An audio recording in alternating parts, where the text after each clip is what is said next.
Hi, I'd like to ask all of you a question here today to think about. And that question is, do you know a family member, a friend, or anyone who's been stripped from their parents' care and their development afterwards? Hi, my name is Melina Jones, and I'll be talking about displaced children and the effects on their development. I like to start off with a personal story of mine. Up here, this is a picture of me when I was younger and my younger cousins.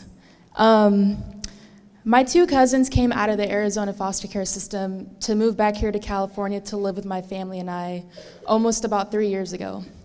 And I remember them walking into my house and just seeing like how uncomfortable they looked. And I myself felt very uncomfortable. The reason why is because growing up, me and my cousins had a really good relationship together. And we were like best friends. And all that changed once they started moving around a lot and we lost touch.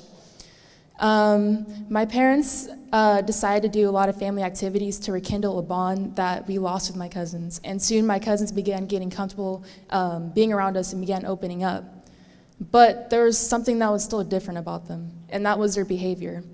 My cousins have been through a lot and experienced a lot. Seeing their parents on drugs and being incarcerated, it changed them. For example, my cousins started lying and decided to blame my parents about some things that really shouldn't have happened. And to me, I felt disrespected because my parents sacrificed a lot to bring 2 more children over here to California to live in a household of 5. And I didn't believe that they deserved to be talked bad about. But on the other hand, I kind of understand why they did what they did. And that was because their parents never really gave them the love that all of our parents give us. They don't know what love is. So I think that has like a really huge effect on them and many other children who have been taken away from their parents. I interviewed one of my cousins who was in the foster care system, and what she shared with me was that in the foster care system, she had to learn how to do a lot of things on her own, and a lot of the other children that she lived with had a lot of emotional issues compared to her. And yeah.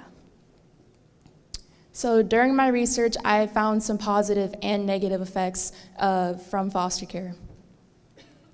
A positive effect, I read an article on adoption.org, and it talked about the mental development of a child, how a child is being fed, how they have a bed to sleep in, a roof over their head, and how the children can receive mental health services. It also talked about the emotional development of a child. Children develop coping mechanisms to make up for their parents not physically being there for them.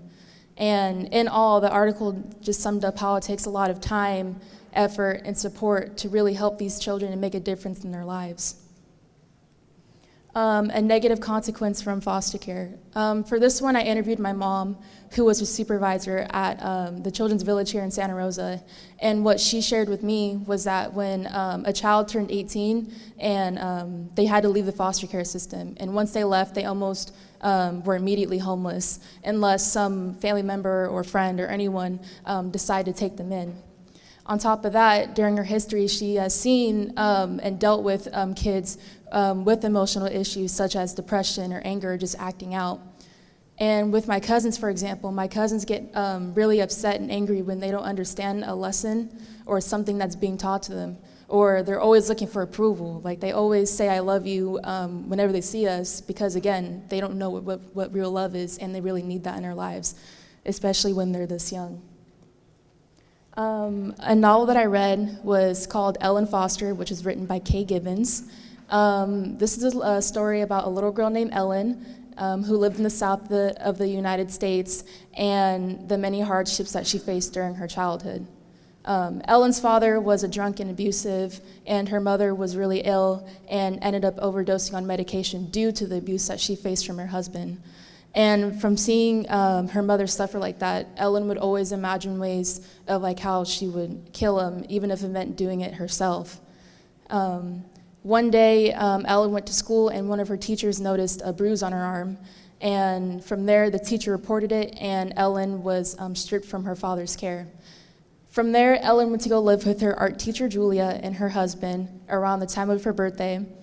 And soon, Ellen's grandmother won custody of Ellen and went to live with her during the summer. And during that summer, Ellen had to work in a cotton field amongst colored workers. And it was there that she learned that her father had died from an alcohol-induced aneurysm. And it was there that she cried. She realized that now she had no parents. And her cruel grandmother told her to never cry again. Soon after Ellen's father passes away, her grandmother falls ill and passes as well. So Ellen goes to move in with her Aunt Nadine and her cousin Dora. It's Christmas time, and Ellen has no money to buy her aunt and cousin a gift. So instead, she decides to paint him a portrait of two cats. Her cousin Dora was making fun of the portrait that her cousin Ellen made, and out of anger, Ellen threw her present at Dora, which her aunt was not happy about, and ended up kicking Ellen out of her house. So Ellen's here with her belongings in her hands and had nowhere to go. She had no family to turn to. And it was then that she heard of a local foster woman across town. So she walked across town, knocked on the local foster woman's door, and the woman let her in. And then it was there that Ellen found her forever home. This is a quote from the book, and it says, "I do not have to worry about any more snakes here." And here, this talks about, this happened in chapter 4 after Ellen's mother's burial service. She rides a horse and just roaming free. And it was there that it cut to where Ellen was now with her current foster mom, and how she feels safe and doesn't have to deal with the abuse, the violence, or the alcoholism, or any other snakes that she's had to deal with in her past. Right here, I decided to choose this image because, like my cousins, Ellen, and many other children out there in foster care or without their parents, want everything, all these words that are in this picture, and want to be around their loved ones. This is a quote by Tonya Crystal, and I really enjoyed this quote because it kind of relates to me personally, and it says, "You might be temporary in their lives. They might be temporary in yours, but what is not temporary is the love or the lesson." For me, for example, my cousins aren't going to live with us for much longer. Their mother is currently trying to work through the Arizona foster care system to get her children back. But the love and the lessons that we give my cousins now will follow them when they do go back with their mother. In conclusion, I have found that foster care does have a negative effect on children. Even though in some aspects foster care does provide services to children and get them what they need, but what children really need is to be with a parental figure or someone like who really cares about them, because it'll help them in the long run.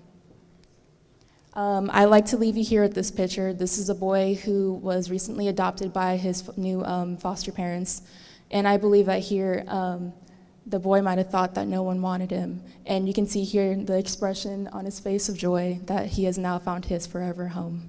Thank you.